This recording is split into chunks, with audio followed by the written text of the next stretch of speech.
नमस्कार मित्रांनो, मराठी मालिका या चॅनलवर तुमचं मनापासून स्वागत आहे.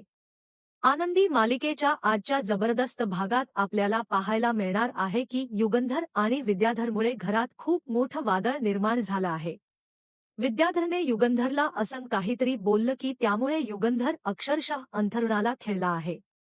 एवढंच नाही तर शिल्पाने युगंधरजवळ जायचं नाही असं म्हणत आनंदीला 4 हात लांब ठेवले. हेच आपल्याला आजच्या भागात पाहायचंय. त्यामुळे हा व्हिडिओ फार इंटरेस्टिंग आहे. नक्कीच एन्जॉय करा. मालिकेच्या सुरुवातीला आपण पाहतो, विद्याधर युगंधरला म्हणतो, तुला तुझ्या बायकोच्या पाठीशी खंबीरपणे उभं राहता आलं नाही.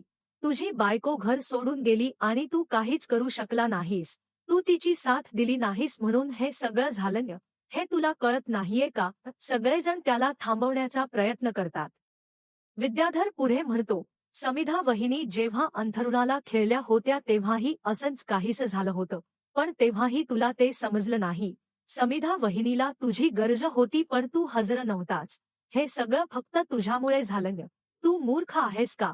आणि सगळ्यात महत्त्वाचं म्हणजे तू फॅक्टरीत नोटा छापत होतास आणि समिधा वहिनी अंथरुणाला खिळली होती. हे ऐकून युगंधरला प्रचंड राग येतो. तो विद्याधरची कॉलर पकडतो आणि म्हणतो, तुझी हे बोलण्याची हिम्मत कशी झाली? समिधाचं नाव घेण्याची हिम्मत कशी झाली? तुला काय माहीत? विद्याधर म्हणतो, मी काही चुकीचं बोलत नाहीये. जे बोललो ते बरोबर आहे. या सगळ्याला फक्त तू जबाबदार आहेस. एक नवरा आणि एक बाप म्हणून तू फेल ठरलेला आहेस. नवरा म्हणून तू कुठंच कर्तव्य बजावलं नाहीस आणि आता बाप म्हणूनही कोणतंच कर्तव्य नीट पार पाडलेलं नाहीस. हे तुला नीट समजायला हवं. मी खरंच बाप आणि नवरा म्हणून योग्य ठरलो नाही का? पात्र नव्हतो का? असा विचार युगंधरच्या मनात येऊ लागतो. विद्याधरने बोललेले हे शब्द त्याच्या कानात घुमू लागतात. त्याचा झालेला अपमान त्याच्या डोळ्यासमोर दिसू लागतो. या सगळ्या विचारात विद्याधरची कॉलर पकडलेला त्याचा हात सैल होऊ लागतो आणि पुढच्याच क्षणी युगंधर निंबाळकर खाली जमिनीवर कोसळतो. हे पाहून सगळ्यांना जबर धक्का बसतो. सगळे चकित होऊन खाली पडलेल्या युगंधरकडे पाहू लागतात. युगंधर, बाबा, बाबा असं सगळेजण ओरडू लागतात. कोणाला काय करावं समजत नाही. सगळीकडे गोंधळ उडतो. आनंदी विचारते, काय चाललंय हे सगळं? मला कोणी सांगणार आहे का? छायाताई सांगतात, मालक साहेबांना बहुतेक चक्कर आली आणि ते खाली पडले. मुलं ओरडतात, बाबा उठा ना, तुम्हाला काही होणार नाही, प्लीज उठा. युगंधरला खोलीत घेऊन जातात. आनंदी एक एक पायरी चढवर जाण्याचा प्रयत्न करते. मालक साहेब, मालक साहेब, काही जरी आनंदी तिथे पोहोचते तेव्हा शिल्पा तिच्याकडे रागाने पाहते आणि म्हणते, काय चाललंय तुझं? तुझी इथे येण्याची हिम्मत कशी झाली? तुला सांगितलं होतं ना यायचं नाही म्हणून. माझ्या भावाची आजही अवस्था तुझ्यामुळेच झालीय. आनंदी म्हणते, मला एकदा मालक साहेबांना बोलू द्या ना, प्लीज असं करू नका. शिल्पा तिला धक्का देते आणि खाली बसायला सांगते. मग शिल्पा ताबडतोब डॉक्टरांना फोन करते. निंबाळकर हाऊसमधून बोलते. ताबडतोब या आनंदी तिथेच बसून रडत राहते. मालक साहेबांना भेटण्याची तिची इच्छा असते. दुसरीकडे विद्याधर स्वतःला त्रास करून घेत असतो. त्याला वाटतं मुलांना जर माझ्याबद्दल हे सगळं समजलं तर काय होईल. धनश्री येते आणि म्हणते, स्वतःच्या जीवाला त्रास करून घेऊ नका. थोडं पाणी प्या, नाहीतर तुमचीही अवस्था भावोजींसारखी व्हायची. विद्याधर उठतो. धनश्रीच्या हातातला पाण्याचा ग्लास फेकून देतो आणि म्हणतो, धने, काय बोललीस? डोक्यावर पडलीस का? गप्प बस. माझी अवस्था त्या युगंधरसारखी होणार आहे का? मी एवढा वेडा आहे का? पुन्हा असं बोलू नकोस. तो घाबरून म्हणतो, माझे कपडे खराब झाले, बदलायला दे. धनश्री लगेच कपाटातून शर्ट शोधू लागते. दुसरीकडे शिल्पा डॉक्टरांशी बोलत ताबडतोब या असं सांगत असते. प्रांजल विचारतो, दादा, बाबांना काही होणार नाही ना? आपण त्यांना हॉस्पिटलमध्ये घेऊन जायचं का? मिताली रडत असते. बाबा उठा ना प्लीज. पृथ्वी म्हणतो, प्रांजल गप्प बस, बाबांना काही होणार नाही. पण मला काळजी वाटते रे. हे कोणामुळे झालं? आता ते महत्वाचं नाही. आता काय महत्वाचं आहे ते बघ.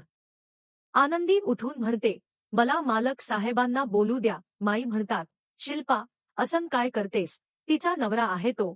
तिला एकदा भेटू दे ना. शिल्पा म्हणते, या घरात कोणाचाही नवरा राहत नाही. इथे फक्त शिल्पा निंबाळकरांचा भाऊ राहतो, कळलं? हे खोटं नवरा बायकोचं नातं इथे आणायचं नाही, समजलं? आणि तसं केलंस तर गाठ माझ्याशी आहे.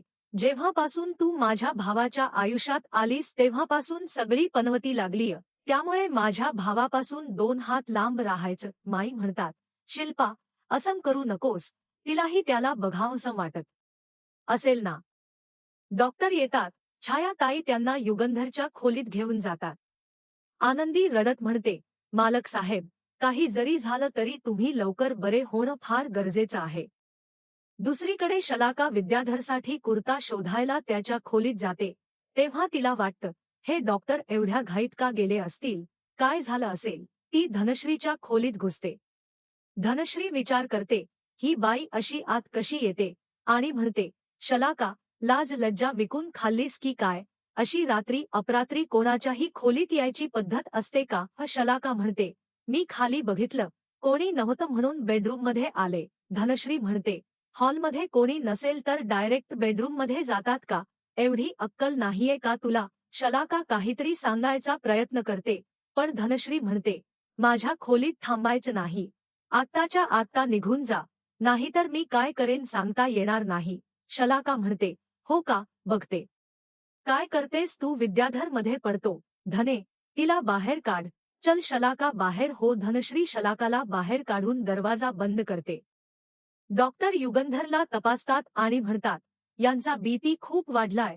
खरं तर आयसीयू मध्ये टाकायला हवं, पण तब्येत एवढी नाजूक आहे की बेडवरून हलवणंही धोक्याचं आहे. त्यामुळे मी त्यांना हॉस्पिटलमध्ये नेऊ शकत नाही. तुम्ही त्यांना शांतता द्या, जास्त गर्दी करू नका.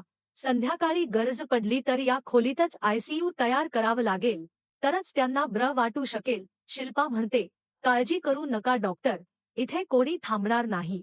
मिताली, प्रांजल, पृथ्वी, माई बापू, तुम्ही सगळे चला, असं म्हणून ती सर्वांना बाहेर काढते.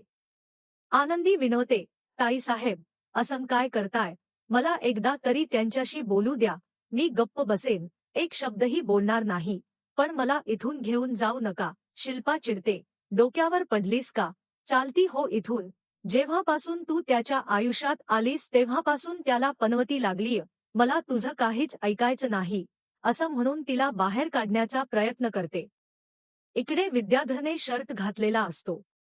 शलाका विचारते, आता सांगणार आहेस का नेमकं काय झालं? तो सगळं जसंच्या तसं सांगतो. कॉलर पकडली, रागाच्या भरात बोललो, पण म्हणतो, मला दुसरी भीती वाटते. मुलांनी जर हे सगळं माझ्यावर टाकलं तर काय करायचं?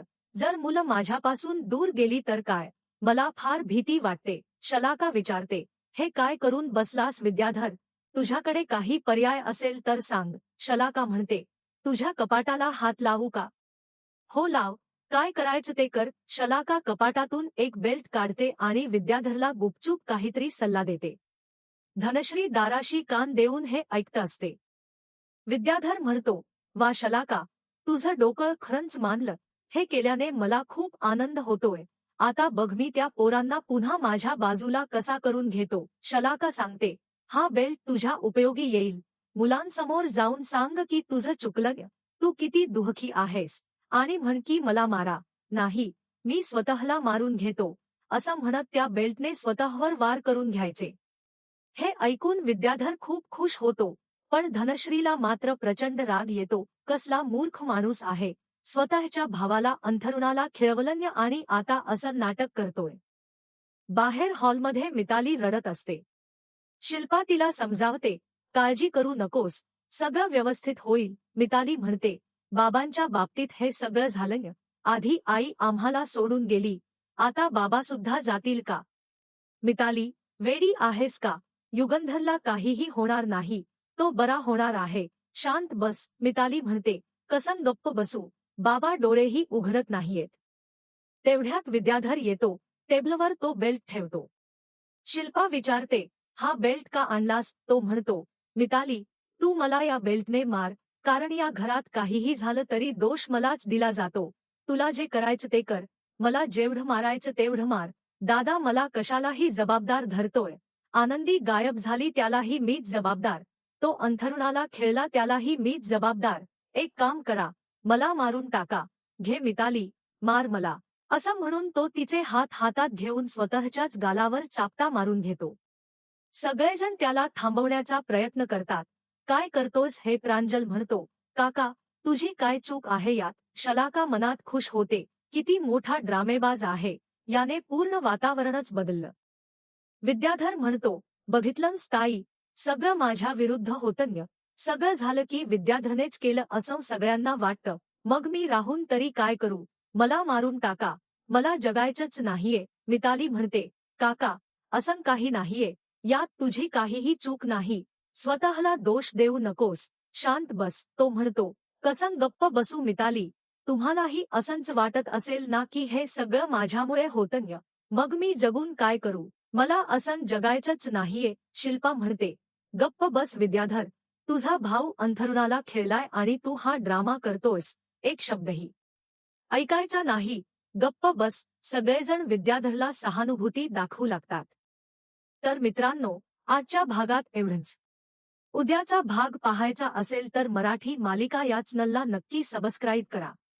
उद्याच्या भागात विद्याधर एक पांढरी साडी घेऊन आनंदीच्या अंगावर फेकतो आणि म्हणतो, आनंदी, ही पांढरी साडी घालायची तयारी कर, कारण युगंधर अंथरुणाला खेळलाय आणि तू लवकरच विधवा होणार आहेस. बघितलंस, तुझ्या नव्याला मी पोरांबद्दल 4 शब्द बोललो तर तो अंथरुणाला खेळला. उद्या जर मी तुझ्याबद्दल 4 शब्द बोललो तर तो कायमचा या जगातून नाहीसा होईल. हे ऐकून आनंदीच्या डोळ्यातून पाणी वाहू लागतं आणि गॅसवरचा गरम तवा हातात घेऊन ती विद्याधरच्या कानाखाली वाजवते.